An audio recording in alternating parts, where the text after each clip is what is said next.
Is the new M5 MacBook Pro good enough to buy this new compared to buying a used old M4 model for less? Well, we're gonna find out in this video by testing everything, including performance, thermal throttling. Yes, we have the FLIR thermal cam right here. We're actually gonna see if Apple changed anything on the inside with the cooling system and fans, since this one only has a single fan, and we're gonna test everything else that reviewers did not mention. You can see we have the base model with 16 gigs of RAM, 512 gigs of storage, M5 chip. Unboxing it, of course, we have the same wallpaper.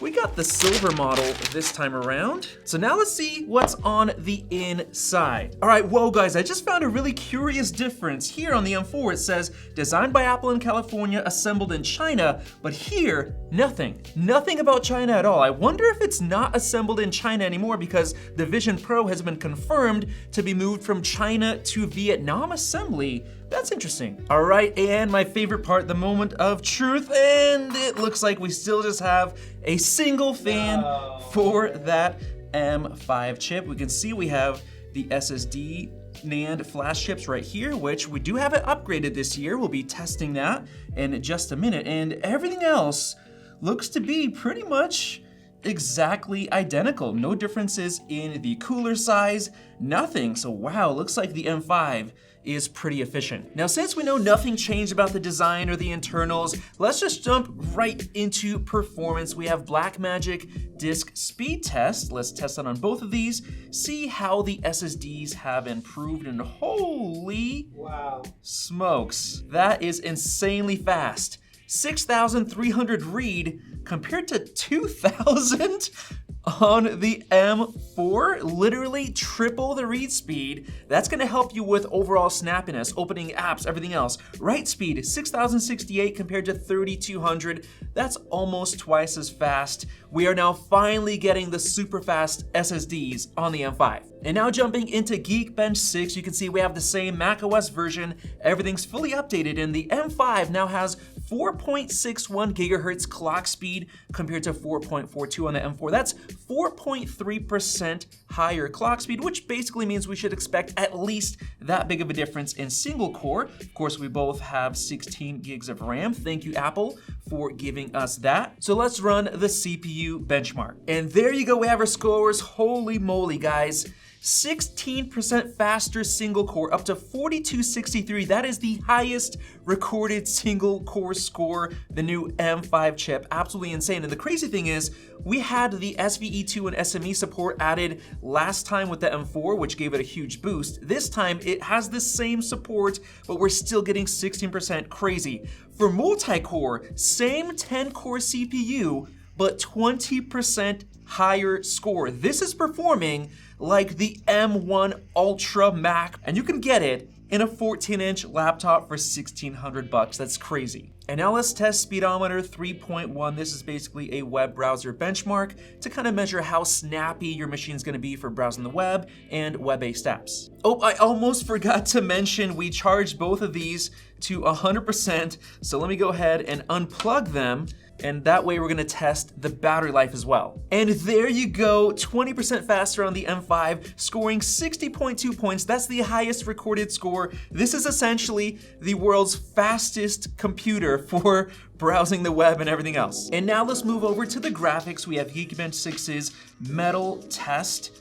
Once again, we have the same 10-core GPU, but Apple did add neural accelerators into each GPU core. Once again, crazy numbers right here. 34% faster on the M5, up to 76,000 points. That is getting up there, I believe, close to the M2 and M3 Pro performance. Yep, I just checked. We have the M3 Pro 18 core. That's the unbinned model you have to pay extra to upgrade to, is at around 79,000.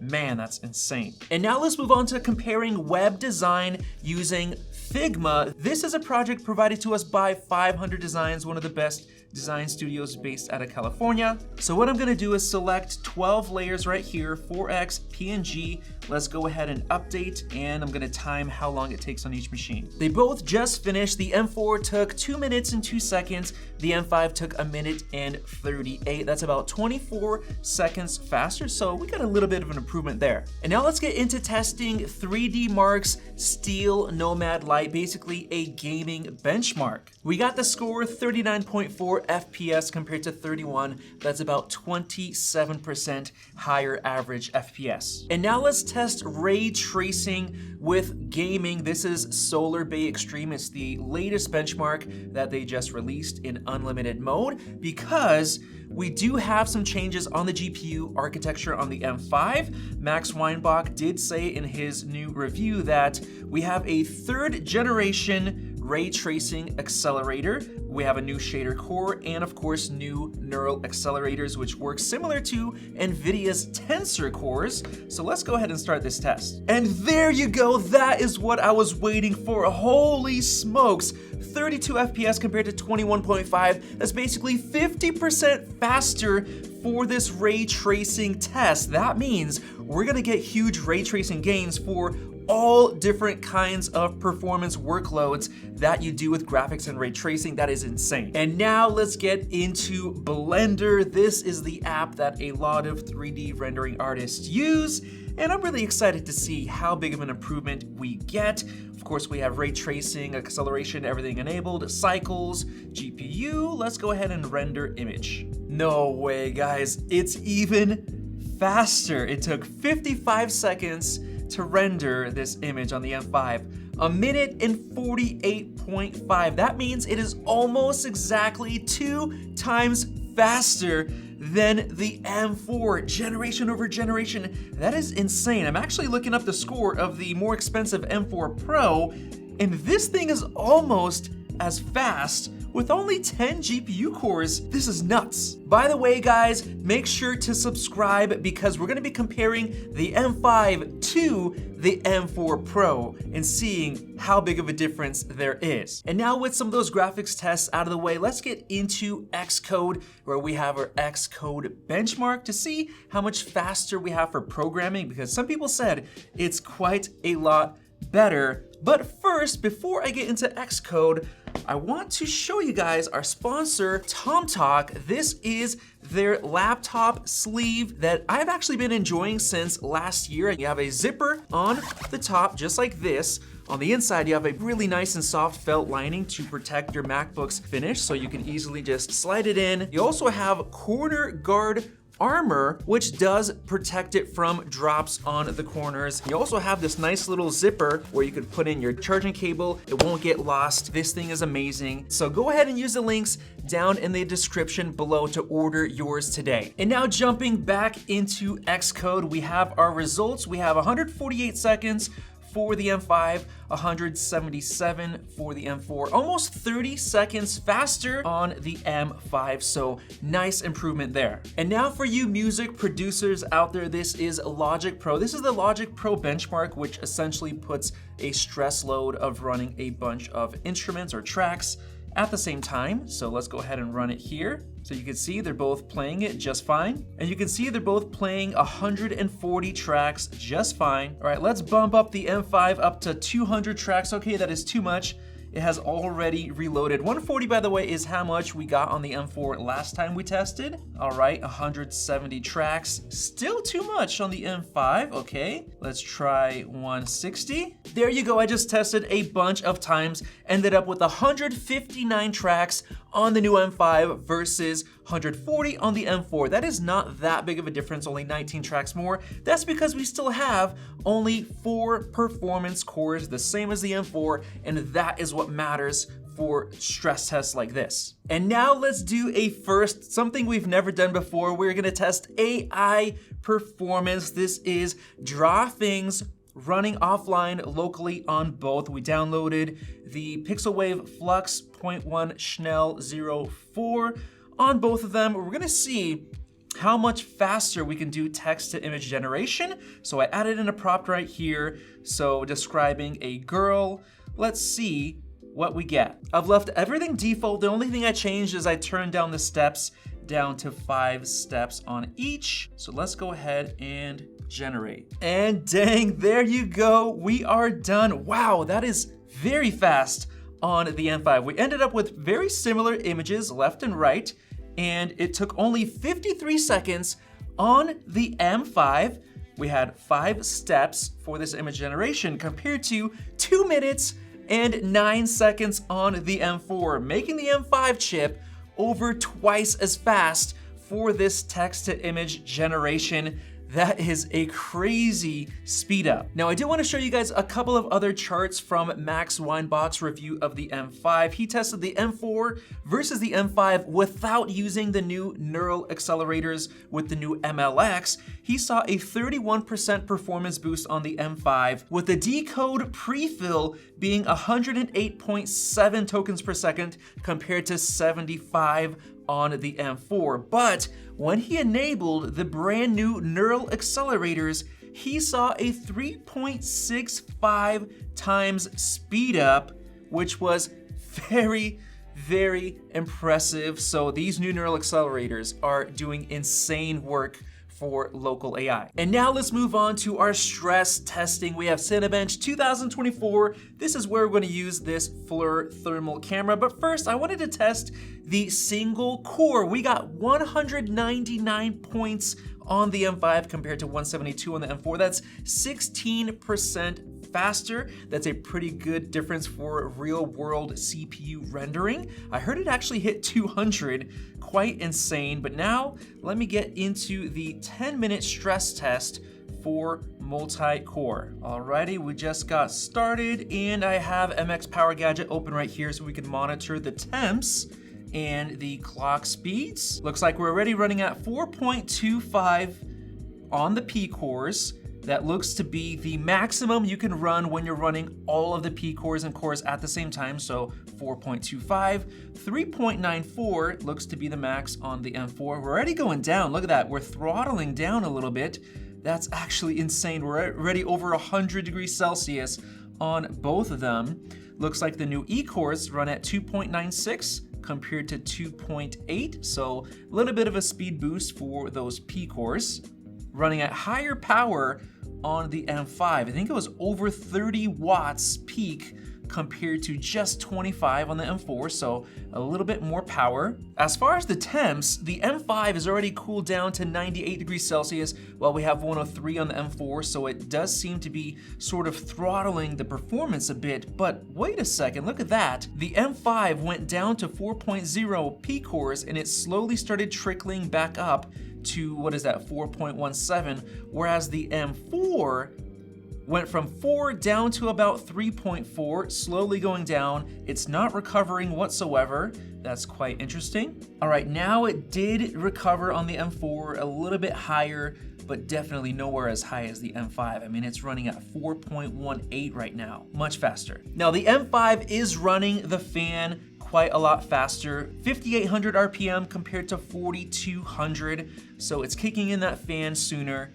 So yes, you can hear more fan noise, definitely, on the M5. It's trying to keep those temps cool. So thankfully they are allowing more power right out of the box, but you have to sacrifice just a little bit in terms of those fan speeds and fan noise. Now it's been about 8 minutes. Let's bust out the thermal camera. By the way, I'm impressed by the M5 because it's sticking at about 100 degrees or less throughout most of this test, while the M4 has been at about 102, 103, so that's pretty cool. Now looking at the temps, I'm gonna measure the M4 right underneath the T. Looks like we're at right there, 40 degrees Celsius, and then over to the M5, a little bit hotter. Look at that, 41.7. The M5 is actually hotter in terms of the chassis. Now what about heat dissipation? I'm gonna measure this little spot where the fan blows out, 47.6 on the M4, and then on the M5 we have 48.6 right there. So this is doing a little bit of a better job getting rid of the heat because I think the fan speed, actually no, they're the same, 6,500, basically maxed out on both. So the M5 is definitely running hotter, but it's managing the chip temp very, very well, keeping it under 100. All right, we have our score, and I'm a little bit disappointed. 1,011 points on the M5. I thought it'd score a lot higher. We had 923 on the M4, and interestingly, the M4 actually had a better multiplier, 5.38 times more than the single core compared to on the M5, only 5.07. What does that mean? Well, that signals thermal throttling on the M5. Essentially, the system is keeping the clock speeds down. It's not letting it run at full speed. It's keeping the temps down. Basically, that single fan is now holding the M5 chip back, and we saw it in the fluctuations of the performance clock speeds not being stuck at 4.25 the entire time. They were going down and up. Basically, this single fan is not good enough anymore for the M5 chip, and we're getting thermal throttling confirmed. And finally, before I move on to photo editing in Lightroom Classic, let's just do a quick single GPU Cinebench run. All right, got the score. It's 35% faster on the M5, about 5,870 points compared to 4,344. Even though this uses ray tracing, it doesn't seem to gain as much as we saw in, let's say, Blender or Solar Bay. Now here in Lightroom Classic, we have an export test with 50 42 megapixel raw photos. Let's go ahead and export on both of these. See which one's faster. All right, the test is finished. Not too bad. It took 49 seconds on the M4 and 40 seconds on the M5. Not a crazy wild difference, but still we're getting an improvement here. We have faster memory bandwidth now with the new M5 chip, faster graphics for exporting, so nice. And now let's test video editing in Final Cut Pro 11.2. This is a 5-minute project testing HEVC footage. Essentially, we do a playback test, which back in the day, we used to get stuttering. Now all the new Macs are just perfectly smooth all the time. So let's go ahead and export this project and see if the actual exporting encoders got any faster with the M5. And look at that, we have confirmation the encoders are actually faster on the M5. That is very nice to know, because from the M1 to the M2 to the M3, they were exactly the same speed. The M4 got a little bit faster, but not by that much. And there you go, the M4 is done. Look at that, 1:42 on the M5 compared to 2 minutes and 1 second, basically 2 minutes on the M4. We do now have another increase in the encoders. Great job, Apple. And now let's test something that is not limited by the encoders, but by the CPU and GPU. This is crazy, 8K ProRes RAW 5-minute project. It's gonna put out a 75 gig file. This is going to be insane. Starting off, here we go. All right, this test is running and we are basically maxing out the GPU on both of these right here, but I've switched TGFan Pro to measure the GPU temp. We're at 107 degrees Celsius, fully maxing it out, and it is getting hot. Whereas on the M4, we have for both clusters 99 degrees Celsius. Not as hot as the M5, but I am seeing this go faster in terms of the progress. Opening up MX Power Gadget, we're using about 18, 19 watts on the GPU by itself on the M5, compared to about 14 on the M4. So we're using a lot more power on that M5 GPU. No wonder it is getting so hot. Now checking in on the fan speed, this thing's running at 6,000 RPM, so a lot faster than the M4 running at only 3,800. So it's pretty clear that the single fan is throttling not only the CPU when you run it at full, but the graphics as well. Apple, you need to give this base machine 2 fans now. All right, the test is finished. The M5 finished in 4 minutes and 18 seconds, and the M4 finished in 5 minutes and 34 seconds, about 34% faster on the M5. Pretty much what we saw in Geekbench and some of those other tests, which is honestly a great improvement gen over gen. Keep in mind, this is on the same N3P node from TSMC, so Apple is putting in work. Great job on this performance. And the last thing we gotta test is the battery life difference after all of this crazy heavy duty testing. Moment of truth, our battery life after a couple hours of heavy duty testing, 29% on the M4, and then on the M5 we have 32%. So it looks like the M5 MacBook Pro has better battery life while under load for all these tests and using more power all the time. Basically every test it used more power and it still had better battery life. That's probably because it's finishing the tests faster, so it gets to sit to idle sooner. So wow, more performance, more battery life.